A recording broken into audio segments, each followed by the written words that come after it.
어머니, 제 정신이세요? 저를 사람으로도 안 본 거잖아요.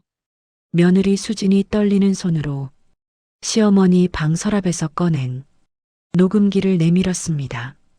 시어머니는 치매가 아니었어요. 저를 시험하고 있었던 겁니다. 1년 전으로 돌아가겠습니다. 저는 이수진 38살 평범한 며느리였습니다. 시어머니 박정숙 어르신을 모신 지 12년째였죠. 시어머니는 늘 자상하셨고 저도 친정 부모님을 일찍 여의어서 시어머니를 친엄마처럼 따랐어요. 그런데 어느 화요일 아침 이상한 일이 시작됐습니다. 부엌에서 아침을 준비하는데 시어머니가 들어오시더니 멍하니 저를 바라보셨어요. 저기 며느리, 이름이 뭐라고 했지? 순간 손에 든 국자가 떨어질 뻔했습니다. 이름을 물어보신다고요? 어머니, 농담하시는 거죠? 저 수진이에요. 아, 그렇지, 수진이. 내가 깜빡했네. 시어머니는 그렇게 말씀하시곤 거실로 나가셨습니다. 저는 가슴 한구석이 불안했지만 나이 드시면 그럴 수 있다고 생각했어요. 하지만 이상한 일은 거기서 끝나지 않았습니다. 그날 저녁 식사 시간이었어요.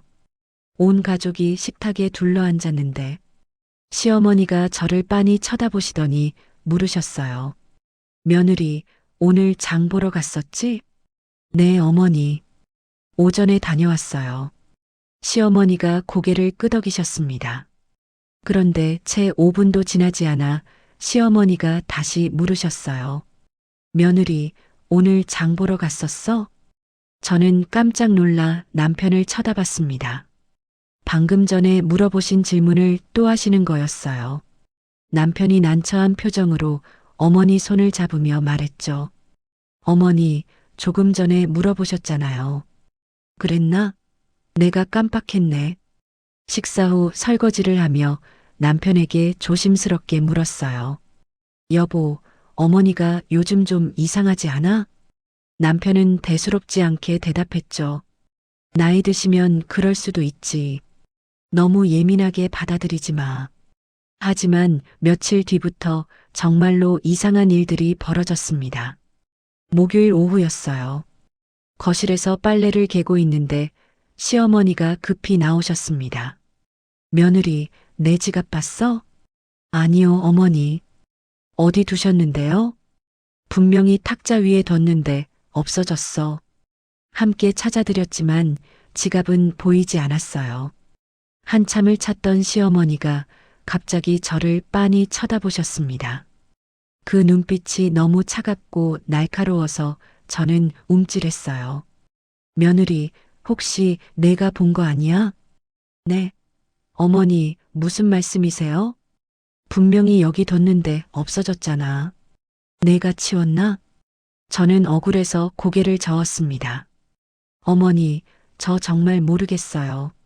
지갑 본 적도 없어요. 결국 지갑은 시어머니 외투 주머니에서 나왔어요. 시어머니는 미안하다는 말 한마디 없이 그냥 지갑을 들고 방으로 들어가셨죠. 저는 온몸에 힘이 빠졌습니다. 시어머니가 저를 의심하신다는 게 너무 서럽고 억울했어요. 그날 밤 남편에게 말했지만 남편은 신경 쓰지 말라고만 했습니다. 며칠 뒤 화요일 저녁이었어요. 온 가족이 거실에서 TV를 보는데 시어머니가 저를 돌아보며 물으셨습니다. 며느리, 내일 병원 가는 거 맞지? 저는 고개를 갸우뚱했어요. 어머니, 병원 가신다고요? 어디 아프세요? 아까 내가 말했잖아. 정형외과 가기로 했다고. 남편도 고개를 갸우뚱하더니 조심스럽게 물었죠. 어머니, 언제 그런 말씀하셨어요? 아이고, 내가 왜 이러지? 말을 했는지 안 했는지도 모르겠네. 시어머니는 화난 표정으로 방에 들어가 버리셨어요. 저와 남편은 얼굴을 마주 봤습니다. 여보, 어머니가 정말 이상해. 뭔가 문제가 있는 것 같아. 그러게. 나도 요즘 어머니가 예전 같지 않으신 것 같아. 저는 가슴이 답답했습니다. 혹시 시어머니가 치매에 걸리신 건 아닐까? 다음 날 아침 조심스럽게 말씀드렸습니다. 어머니, 혹시 요즘 몸이 불편하신 데는 없으세요? 병원 한번 가보시는 게 어떨까요? 시어머니가 날카로운 눈빛으로 저를 쳐다보셨어요. 왜? 내가 이상해 보여? 아니에요, 어머니. 그냥 건강검진 받으시면 좋을 것 같아서요. 난 멀쩡해. 병원 갈 필요 없어. 그날 오후 결정적인 사건이 터졌습니다. 부엌에서 설거지를 하는데 시어머니가 소리를 지르셨어요. 며느리, 이리 와봐. 달려가니 시어머니가 핸드폰을 들고 계셨습니다. 내 문자 메시지가 다 지워져 있어. 내가 지운 거 아니야? 어머니, 제가 왜 어머니 핸드폰을 만져요? 그럼 누가 지웠어? 너 말고 누가 내 핸드폰을 만지겠어? 저는 억울해서 목소리가 떨렸습니다. 어머니, 정말 저 아니에요. 어머니가 실수로 지우신 거 아닐까요? 내가 실수로? 넌 지금 내가 정신이 없다는 거야? 시어머니는 핸드폰을 소파에 내던지시곤 방으로 들어가 버리셨습니다. 저는 그 자리에 멍하니 서 있었어요. 가슴이 답답하고 숨이 막혔습니다. 도대체 뭐가 잘못된 걸까요? 시어머니는 왜 자꾸 저를 의심하시는 걸까요? 저는 소파에 주저앉았습니다. 눈물이 핑 돌았지만 참았어요. 이건 분명히 뭔가 문제가 있는 거였습니다. 시어머니는 정말 아픈 걸까요? 아니면 다른 이유가 있는 걸까요? 저는 알 수 없었습니다. 단지 하나 확실한 건 우리 집에 균열이 생기기 시작했다는 것 뿐이었어요. 시어머니의 이상한 행동은 점점 심해졌습니다. 일주일 뒤 월요일 아침이었어요. 저는 평소처럼 시어머니 방문을 두드렸습니다. 어머니, 아침 드세요. 대답이 없었어요. 다시 한번 노크했지만 여전히 조용했습니다. 불안한 마음에 문을 열었는데 시어머니는 침대에 앉아 멍하니 벽을 바라보고 계셨어요. 어머니, 괜찮으세요? 시어머니가 천천히 고개를 돌리시더니 저를 쳐다봤습니다. 그런데 그 눈빛이 낯설었어요. 마치 저를 처음 보는 사람처럼 경계하는 시선이었죠. 당신 누구야? 저는 가슴이 철렁 내려앉았습니다. 어머니, 저예요. 수진이요. 시어머니는 한참을 저를 빤히 쳐다보시다가 아, 며느리구나. 미안해. 그렇게 말씀하셨지만 표정은 여전히 낯설었어요. 저는 그날부터 본격적으로 치매를 의심하기 시작했습니다. 인터넷으로 치매 증상을 검색해 보니 시어머니의 행동과 너무 비슷했어요. 기억력 감퇴 같은 질문 반복, 사람을 알아보지 못함. 모두 초기 치매 증상이었습니다. 저는 남편에게 조심스럽게 말했어요. 여보, 어머니 병원에 모셔가 봐야 할 것 같아. 치매일 수도 있어. 남편은 난처한 표정을 지었습니다. 어머니가 병원 가는 걸 싫어하시잖아. 좀 더 지켜보자. 하지만 지켜볼 수 없을 만큼 상황은 악화됐어요. 수요일 저녁이었습니다. 저는 부엌에서 저녁 설거지를 하고 있었는데 시어머니가 급히 들어오셨어요. 며느리, 내 통장 어디 있어? 서랍에 넣어두셨잖아요, 어머니. 아니야, 거기 없어. 내가 가져갔지? 저는 깜짝 놀라 손을 닦으며 대답했습니다. 어머니, 제가 왜 어머니 통장을 가져가요? 시어머니의 목소리가 점점 커졌어요. 그럼 누가 가져갔어? 분명히 여기 뒀는데 없어졌단 말이야. 저희 함께 찾아봐요. 저는 시어머니를 따라 방으로 갔습니다. 서랍을 열어보니 통장은 그대로 있었어요. 어머니, 여기 있잖아요. 시어머니는 통장을 보시더니 당황한 표정을 지으셨습니다. 여기 있었나? 내가 못 봤네. 하지만 사과는 없었습니다. 시어머니는 그냥 통장을 집어들고 돌아서셨어요. 저는 한숨을 푹 쉬었습니다. 이제 더 이상 미룰 수 없었어요. 그날 밤 저는 남편과 진지하게 이야기를 나눴습니다. 여보, 이젠 정말 심각해. 어머니를 병원에 모시고 가야 해. 치매 검사라도 받아보셔야 해. 남편도 고개를 끄덕였어요. 그래, 알았어. 내가 어머니 설득해 볼게. 하지만 다음날 남편이 어머니께 병원 이야기를 꺼내자 시어머니는 펄쩍 뛰셨습니다. 내가 왜 병원을 가? 나 멀쩡해. 어머니, 요즘 자꾸 깜빡하시잖아요. 검사만 한번 받아보시면. 난 안 가. 나를 치매 환자 취급하지 마. 시어머니는 화를 내시며 방문을 쾅 닫아버리셨어요. 저는 남편과 막막한 표정으로 마주봤습니다. 며칠 뒤 더 큰 사건이 터졌습니다. 금요일 오후였어요. 저는 마트에 장을 보러 갔다가 집에 돌아왔습니다. 현관문을 열고 들어서는데 이상한 분위기가 느껴졌어요. 시어머니가 거실 소파에 앉아 제 방을 빤히 쳐다보고 계셨습니다. 어머니, 무슨 일 있으세요? 시어머니가 차가운 목소리로 말씀하셨어요. 며느리, 내 방 좀 들어가 봐도 되겠니? 네. 왜요? 시어머니는 대답 대신 벌떡 일어나시더니 제 방으로 걸어가셨습니다. 저는 황급히 뒤따라갔어요. 시어머니는 제 옷장을 열어보시고 서랍을 뒤지기 시작하셨습니다.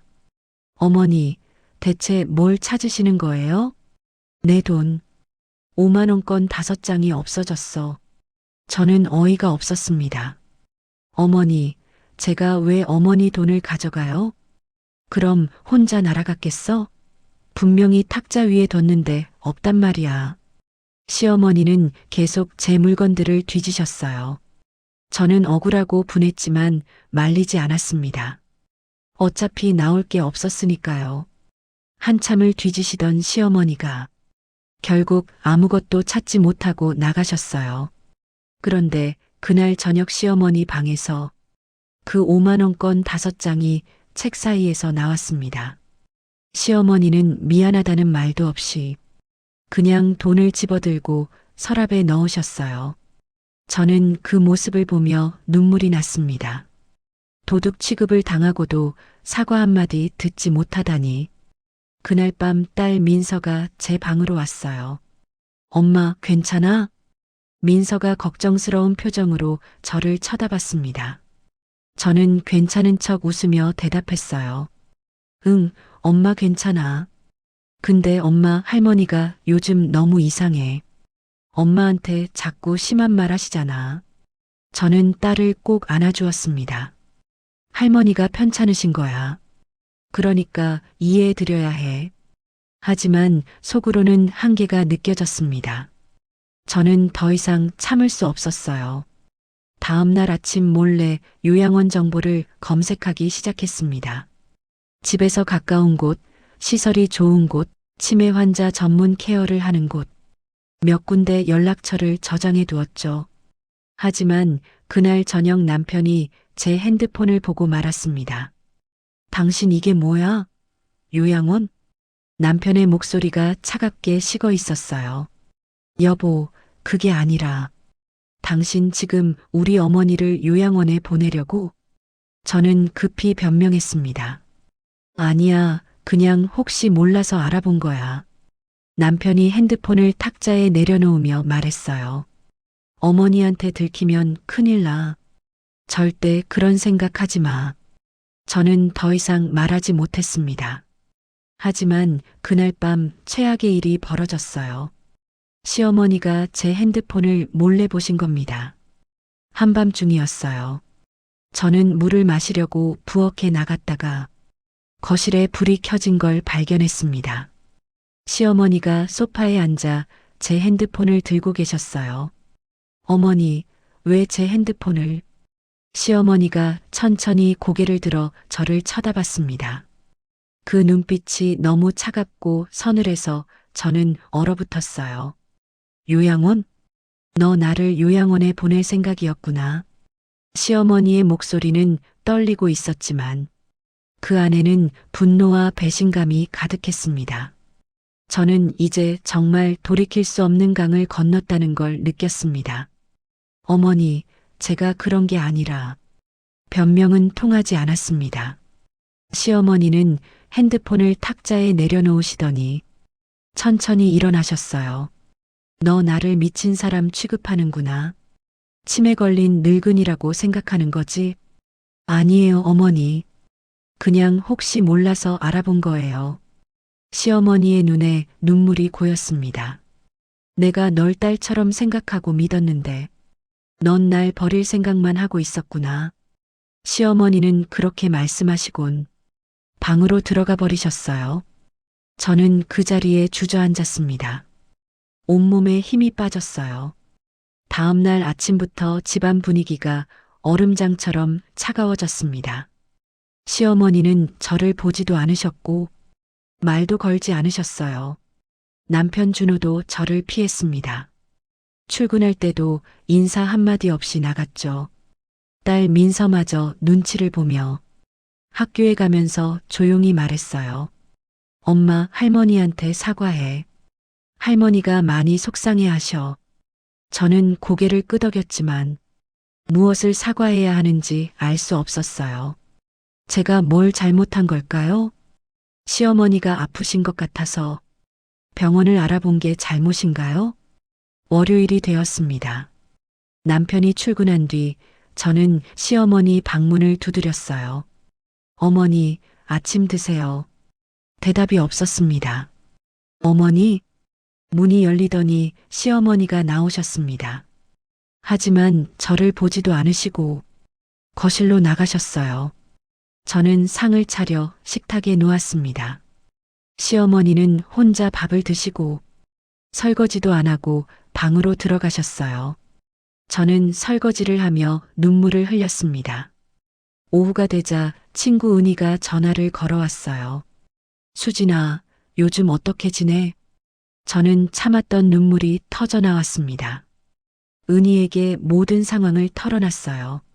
시어머니가 자꾸 이상하시고 저를 의심하시고 요양원 알아본 게 들켜서 이제 완전히 미움받고 있다고요. 은희가 한숨을 쉬며 말했습니다. 수진아, 그래도 참아. 시어머니는 원래 그런 거야. 내가 이해해 드려야지. 저는 친구의 말에 더 서러웠어요. 아무도 제 편이 없었습니다. 화요일 저녁이었어요. 남편이 퇴근해서 들어왔는데 시어머니가 거실로 나오셨습니다. 준호야, 너 며느리가 뭘 했는지 아니? 남편이 난처한 표정으로 대답했어요. 알아요, 어머니. 제가 잘 이야기해 볼게요. 시어머니가 저를 똑바로 쳐다보며 말씀하셨습니다. 며느리, 넌 내가 부담스럽지? 그래서 날 어디 보내고 싶은 거지? 아니에요, 어머니. 시어머니는 제 말을 끊으셨어요. 거짓말하지 마. 내 핸드폰에 다 있더라. 요양원 상담 전화번호까지.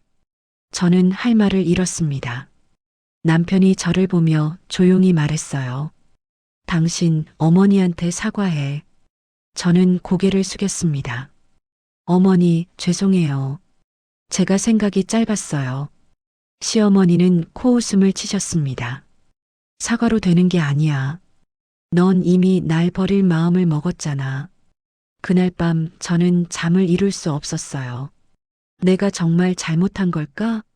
아니면 억울하게 당하고 있는 걸까? 수요일 아침이었습니다. 저는 평소처럼 아침 준비를 했지만 시어머니는 나오시지 않았어요. 문을 두드려도 대답이 없었습니다. 불안한 마음에 문을 열었더니 시어머니는 침대에 누워 계셨어요. 어머니, 편찮으세요? 시어머니가 눈을 뜨시더니 말씀하셨습니다. 넌 나가 있어. 내 얼굴 보기 싫어. 저는 가슴이 찢어지는 것 같았습니다. 저는 거실 소파에 주저앉아 울었어요. 한참을 울다가 정신을 차렸을 때 딸 민서가 학교에서 돌아와 있었습니다. 엄마, 왜 울어? 민서가 제 옆에 앉으며 물었어요. 아니야, 괜찮아. 엄마, 할머니한테 계속 사과해. 할머니가 많이 화나셨어. 저는 딸을 안아주며 고개를 끄덕였습니다. 그날 저녁 남편이 돌아왔을 때 저는 조심스럽게 물었어요. 여보, 제가 정말 잘못한 걸까? 남편이 한숨을 쉬며 대답했습니다. 당신이 어머니 입장에서 생각해봐. 요양원 이야기가 나오면 어떻게 느끼겠어? 저는 남편의 말에 더 이상 대답하지 못했습니다.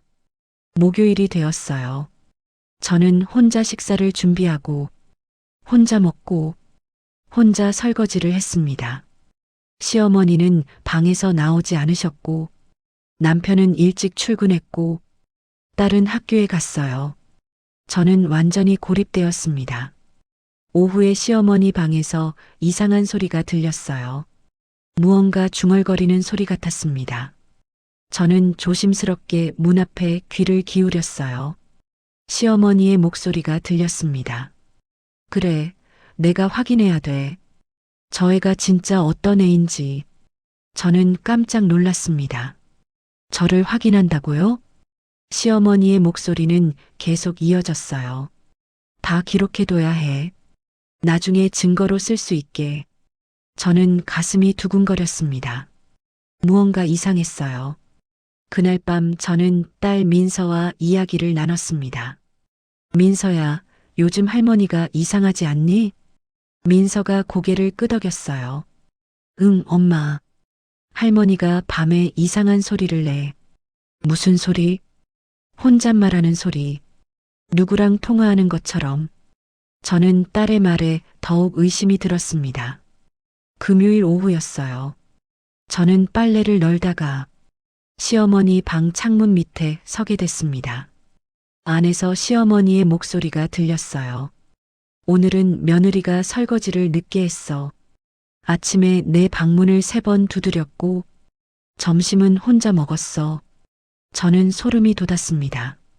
시어머니는 제 행동을 하나하나 기록하고 계셨어요. 저는 급히 거실로 들어가 남편에게 전화를 걸었습니다. 여보, 어머니가 이상해. 제 행동을 전부 기록하고 계셔. 남편이 짜증 섞인 목소리로 대답했어요. 또 그러지 마. 어머니가 편찮으시니까 그런 거야. 아니야, 이건 정말 이상해. 당신이 너무 예민한 거야. 남편은 전화를 끊어버렸습니다. 저는 핸드폰을 들고 멍하니 앉아 있었어요. 그날 밤 저는 결심했습니다. 직접 확인해 봐야겠다고. 시어머니가 주무실 때 방에 들어가서 뭘 기록하고 계신지 확인하기로요. 토요일 새벽 2시였습니다. 저는 조심스럽게 시어머니 방문을 열었어요. 시어머니는 침대에서 주무시고 계셨습니다. 저는 책상 쪽으로 다가갔어요. 책상 위에는 검은색 노트가 놓여 있었습니다. 떨리는 손으로 노트를 펼쳤습니다. 첫 페이지에 적힌 글씨를 보는 순간 저는 온몸이 얼어붙었어요. 며느리 수진 관찰 일지.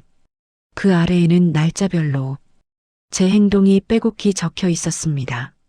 10월 5일 마이너스 아침 6시 30분 기상. 설거지 시간 지체, 게으름 확인. 10월 7일 마이너스 제 방 서랍 뒤짐. 의심스러운 행동. 10월 10일 마이너스 요양원 검색 확인.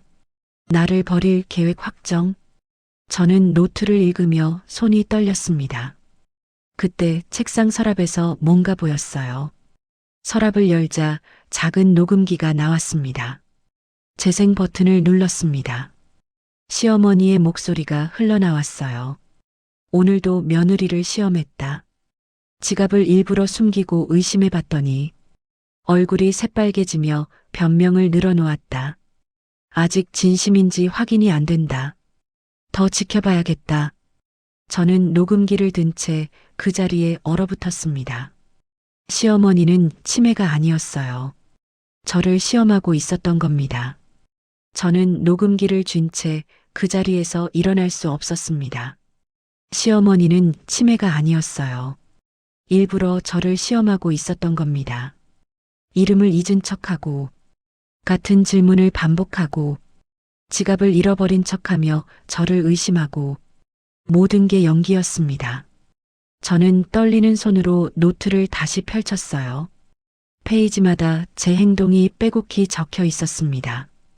9월 25일 마이너스 설거지 중 한숨 쉼. 불평불만 많은 성격 확인. 10월 3일 마이너스 제 이름 잊은 척 했더니 당황함. 진심으로 나를 걱정하는지 의심스러움. 10월 12일 마이너스 지갑 사건 후 눈물 흘림. 약한 모습. 시어머니 모시기 힘들어하는 것 같음. 10월 15일 마이너스 요양원 검색 확인. 역시 나를 버릴 생각이었음. 저는 노트를 읽으며 온몸이 떨렸습니다. 마지막 페이지에는 이런 글이 적혀 있었어요. 결론 며느리 수지는 진심이 아니다. 나를 부담스러워하고 버리고 싶어 한다. 큰 며느리처럼 배신할 가능성 높음. 더 확실한 증거 필요. 저는 노트를 덮었습니다. 눈물이 주르륵 흘러내렸어요. 그동안 제가 받았던 모든 상처가 계획된 것이었다니. 저는 녹음기와 노트를 들고 방을 나왔습니다. 거실 소파에 앉아 녹음기를 다시 재생했어요. 여러 개의 녹음 파일이 있었습니다. 9월 28일 녹음. 오늘 며느리에게 이름을 물어봤다. 당황하는 모습이 진짜 같기도 하고 연기 같기도 하다. 좀 더 지켜봐야겠다. 10월 5일 녹음. 지갑을 일부러 외투에 넣어두고 없다고 했다. 며느리가 억울해하며 부인했지만 확신이 서지 않는다. 혹시 정말 나를 아끼는 마음이 있는 건 아닐까? 아니다. 확인이 필요하다. 10월 12일 녹음. 오늘은 돈을 일부러 책 사이에 넣어두고 며느리 방을 뒤졌다. 며느리 표정이 정말 억울해 보였다. 혹시 내가 너무 심한 건 아닐까? 하지만 큰 며느리 생각하면 확실히 해야 한다. 10월 16일 녹음. 며느리가 요양원을 알아봤다. 역시 나를 버릴 생각이었다. 이제 확실해졌다. 이 며느리도 믿을 수 없다. 저는 녹음기를 끄고 소파에 주저앉았습니다. 가슴이 찢어지는 것 같았어요. 그때 뒤에서 목소리가 들렸습니다. 다 들었구나. 저는 깜짝 놀라 뒤를 돌아봤어요. 시어머니가 방에서 나와 거실에 서 계셨습니다. 어머니. 시어머니는 천천히 소파 쪽으로 걸어오셨어요. 놀랐지? 내가 치매가 아니라는 거. 저는 떨리는 목소리로 물었습니다. 왜 이러신 거예요? 제가 뭘 잘못했길래요? 시어머니가 소파에 앉으시며 말씀하셨어요. 넌 모를 거야. 큰 며느리한테 당한 일을. 저는 시어머니를 바라봤습니다. 시어머니가 천천히 말씀을 이어가셨어요. 10년 전이었다. 큰아들 내외가 함께 살 때 큰 며느리가 나한테 잘해줬어. 아침마다 따뜻한 차를 끓여주고 밤마다 안마도 해줬지. 나는 그 며느리를 정말 딸처럼 아꼈어. 내 통장 비밀번호도 알려줬고 집 금고 비밀번호도 알려줬어. 그런데 어느 날 큰아들이 사업에 실패했어. 빚이 많이 생겼지. 그때 큰 며느리가 내 통장에서 5천만 원을 몰래 빼갔어. 금고에 있던 현금 3천만 원도 가져갔고 나는 그때 알았어. 그 며느리가 날 딸처럼 생각해서 잘해준 게 아니라 내 돈을 노리고 있었다는 걸. 시어머니의 목소리가 떨렸습니다. 큰아들 내외는 그 돈 들고 잠적했어. 연락도 안 돼. 지금까지도. 그래서 난 다짐했어. 둘째 며느리는 절대 그렇게 안 당하겠다고. 진심인지 아닌지 확실히 확인하고 믿겠다고.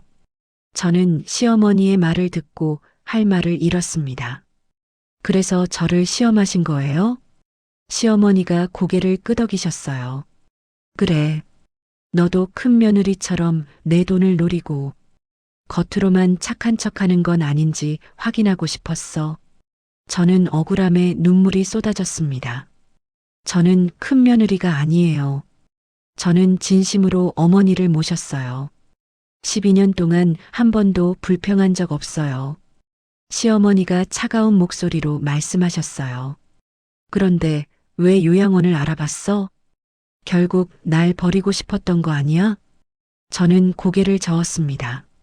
아니에요. 어머니가 치매인 것 같아서 혹시 전문적인 치료가 필요하실까봐 알아본 거예요. 시어머니가 비웃으셨어요. 그게 변명이 돼? 나를 요양원에 보내고 싶었던 거잖아. 저는 더 이상 참을 수 없었습니다. 어머니, 저를 사람으로 보세요. 저도 감정이 있는 사람이에요. 어머니가 절 의심하고 시험하는 동안 제가 얼마나 힘들었는지 아세요? 시어머니가 입술을 깨물었습니다. 난 확인이 필요했어. 확인이요? 그럼 저는 어떡하라고요? 제가 아무리 진심으로 모셔도 어머니는 절 믿지 않으시잖아요. 저는 소리를 질렀습니다. 그 순간 남편이 방에서 나왔어요. 무슨 일이야? 이 새벽에 왜 이래? 남편은 제 손에 들린 녹음기와 노트를 봤습니다. 그게 뭐야? 저는 남편에게 노트와 녹음기를 내밀었어요. 당신 어머니가 저를 시험했어요. 치매가 아니었어요. 전부 연기였다고요. 남편이 노트를 펼쳐봤습니다. 얼굴이 점점 굳어졌어요. 어머니, 이게 정말이에요?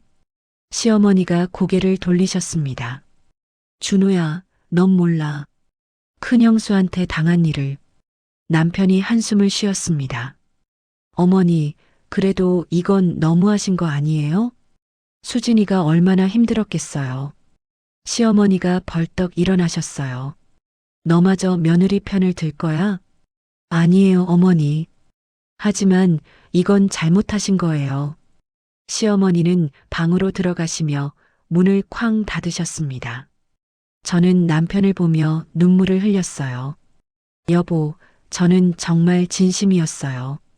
단 한 번도 어머니를 속인 적 없어요. 남편이 저를 안아주었습니다. 알아, 미안해. 내가 몰랐어. 저는 남편 품에서 한참을 울었습니다. 하지만 마음 한구석에는 분노가 타오르고 있었어요. 시어머니를 용서할 수 없었습니다. 다음 날 아침이 밝았습니다. 저는 짐을 쌌어요. 남편이 황급히 말렸습니다. 당신 어디 가려고? 저는 차갑게 대답했습니다. 친구 집에 가 있을 거예요. 며칠 동안 생각 좀 할게요. 수진아, 제발. 저는 남편의 말을 끊었습니다. 저도 사람이에요. 이렇게까지 의심받고 시험당하면서 여기 있을 수 없어요. 딸 민서가 제 다리를 붙잡았습니다. 엄마, 가지 마. 저는 딸을 꼭 안아주었어요. 민서야, 엄마 곧 올게. 조금만 기다려. 저는 집을 나섰습니다. 뒤도 돌아보지 않았어요. 현관문을 닫는 순간 시어머니 방에서 흐느끼는 소리가 들렸지만 저는 그냥 걸었습니다. 이제 저도 한계였습니다. 친구 은희 집에 도착했어요. 은희가 놀라며 문을 열어줬습니다. 수진아, 무슨 일이야? 저는 은희에게 모든 상황을 털어놨습니다. 시어머니가 치매가 아니라 저를 시험했다는 것, 관찰 일지를 쓰고 녹음까지 했다는 것, 큰 며느리한테 배신당한 트라우마 때문이라는 것. 은희는 듣고 나서 한숨을 쉬었어요. 수진아, 시어머니 마음도 이해는 가. 근데 그렇다고 널 저렇게 대하는 건 잘못이야. 저는 고개를 끄덕였습니다. 난 이제 어떻게 해야 할지 모르겠어. 용서할 수가 없어. 은희가 제 손을 잡았습니다. 천천히 생각해. 내 마음 정리되면 그때 결정해도 돼. 저는 은희 집에서 사흘을 보냈습니다. 그 사이 남편에게서 수십 통의 전화가 왔지만 받지 않았어요. 사흘째 되는 날 저녁이었습니다. 남편이 직접 은희 집으로 찾아왔어요. 수진아, 집에 가자. 어머니가 많이 후회하고 계셔. 저는 고개를 저었습니다. 싫어요. 저는 아직 준비가 안 됐어요. 남편이 무릎을 꿇었습니다. 제발 어머니한테 한 번만 기회를 줘. 어머니도 잘못하신 걸 아셔. 저는 남편을 보며 천천히 말했어요. 좋아요. 하지만 조건이 있어요. 뭔데? 시어머니가 제게 직접 사과하셔야 해요. 진심 어린 사과를요. 남편이 고개를 끄덕였습니다. 알았어. 어머니께 말씀드릴게. 저는 그렇게 대답했지만 마음속 깊은 곳에서는 알고 있었습니다. 이 상처는 쉽게 아물지 않을 거라는 걸. 일주일 뒤 저는 집으로 돌아왔습니다. 남편이 차로 데리러 왔어요. 차 안은 조용했습니다. 집에 도착했을 때 시어머니는 거실 소파에 앉아 계셨어요. 저를 보시더니 고개를 돌리셨습니다. 저는 짐을 방에 놓고 거실로 나왔어요. 남편이 조심스럽게 말했습니다. 어머니, 수진이 왔어요. 시어머니는 여전히 침묵을 지키셨습니다. 저는 소파 맞은편에 앉았어요. 어머니, 이야기 좀 해요. 시어머니가 천천히 고개를 들었습니다. 눈가가 붓고 상기되어 있었어요. 뭘 이야기하길 바라는데? 진심 어린 사과를 듣고 싶어요. 시어머니의 얼굴이 굳어졌습니다. 내가 사과를? 내가 뭘 잘못했는데? 저는 참았던 감정이 터져나왔습니다. 어머니, 정말 모르세요? 저를 12년 동안 의심하시고, 일부러 치매인 척하며 시험하시고, 제 행동을 전부 기록하고 녹음하셨잖아요. 시어머니가 목소리를 높이셨어요. 그게 다 너를 확인하려고 한 거야. 큰 며느리한테 당한 일 생각하면. 저는 시어머니 말을 끊었습니다. 저는 큰 며느리가 아니에요. 저는 12년 동안 한 번도 어머니를 배신한 적 없어요. 아침마다 어머니 좋아하시는 미역국 끓이고, 밤마다 어머니 이불 챙겨드리고, 아프실 때마다 병원 모시고 갔어요.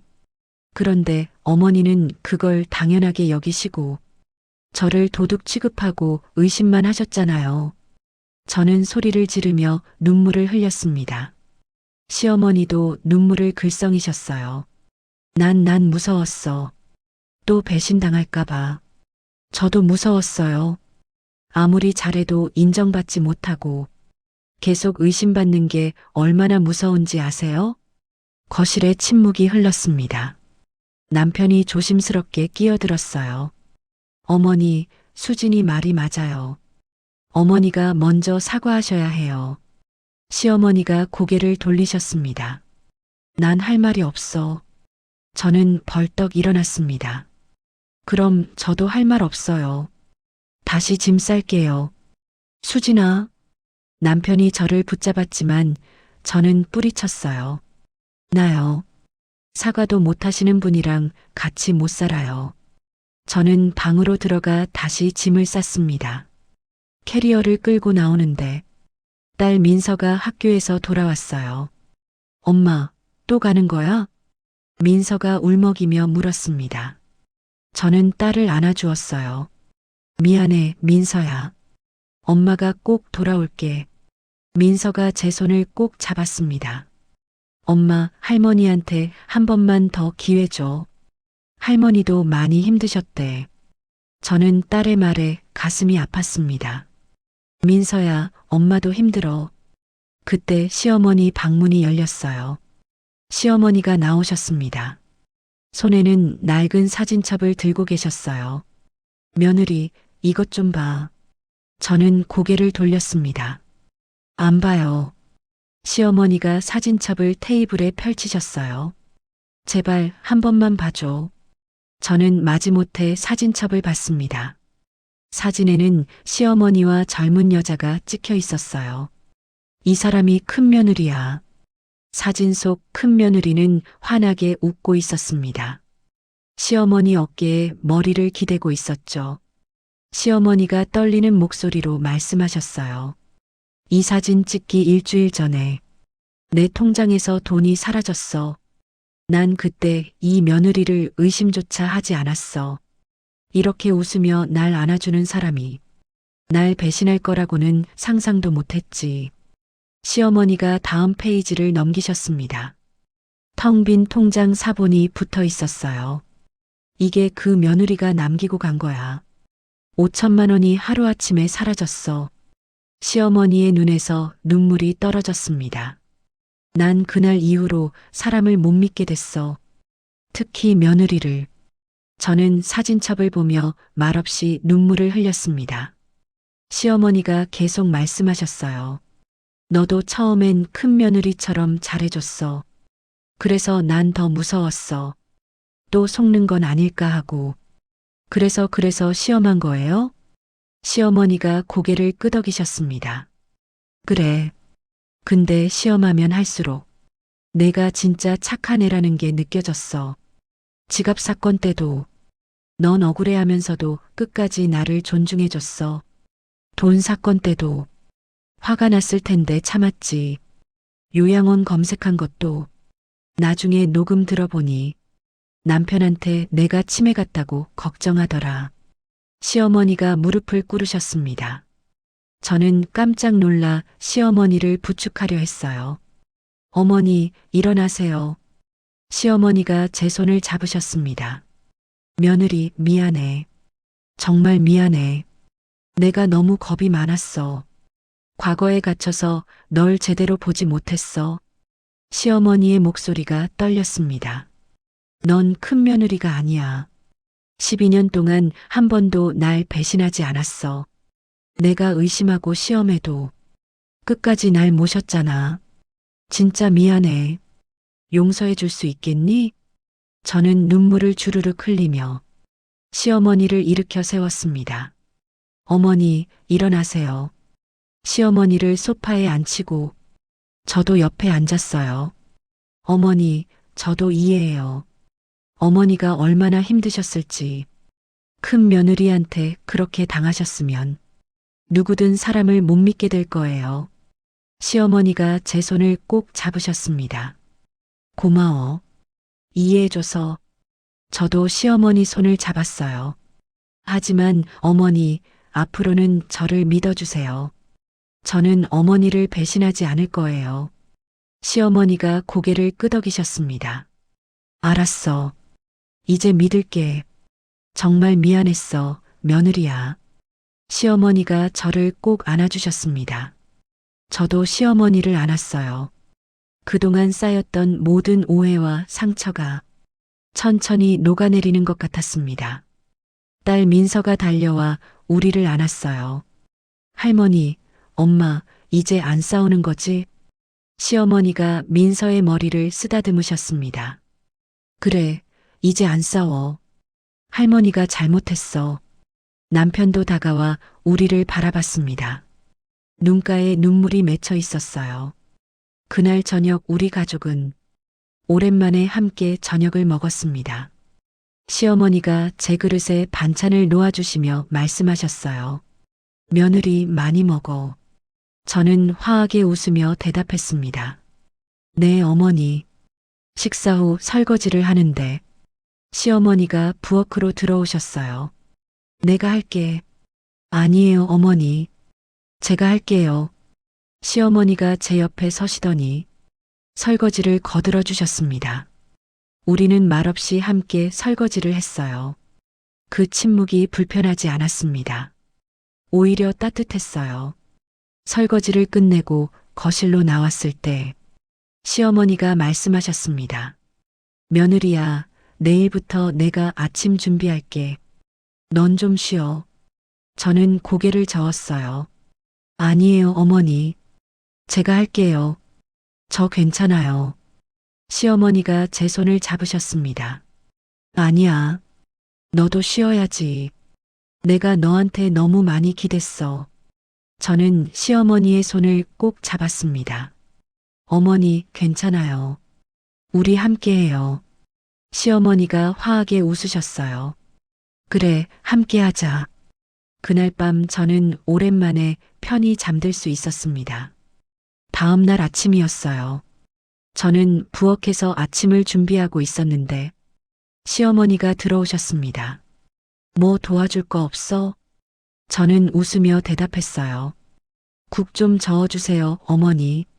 시어머니가 국을 저으시며 말씀하셨습니다. 며느리야, 너 12년 동안 고생 많았다. 아니에요, 어머니. 아니야, 고생했어. 내가 제대로 고마워한 적도 없었지. 이제라도 말하고 싶어. 고맙다, 며느리야. 저는 눈물이 핑 돌았습니다. 어머니, 시어머니가 저를 돌아보셨어요. 이제부터는 진짜 가족으로 지내자. 서로 믿고. 저는 고개를 끄덕였습니다. 네, 어머니. 그렇게 우리 가족은 다시 시작할 수 있었습니다. 과거의 상처는 쉽게 지워지지 않겠지만 서로를 이해하고 믿으며 천천히 아물어갈 거라고 믿었습니다. 시어머니는 이제 저를 시험하지 않으셨어요.